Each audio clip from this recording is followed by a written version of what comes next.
Hey everyone! In today's video, we're going to fix the issue where League of Legends gets stuck on the tutorial patching screen for a long time. First, remember that this doesn't always mean something is wrong.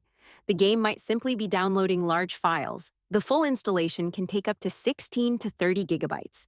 So depending on your internet speed, it could take quite a while. To check whether it's really stuck or just slow, make sure your internet connection is stable. If you want to speed things up, you can optimize your connection with a few simple Windows commands.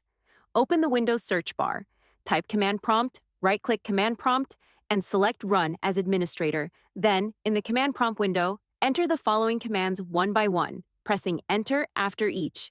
These commands will clear your DNS cache, reset your IP settings, and repair any network socket issues. Once that's done, restart your computer and open League of Legends again. Be patient. If you see data downloading in the launcher, that means it's still working.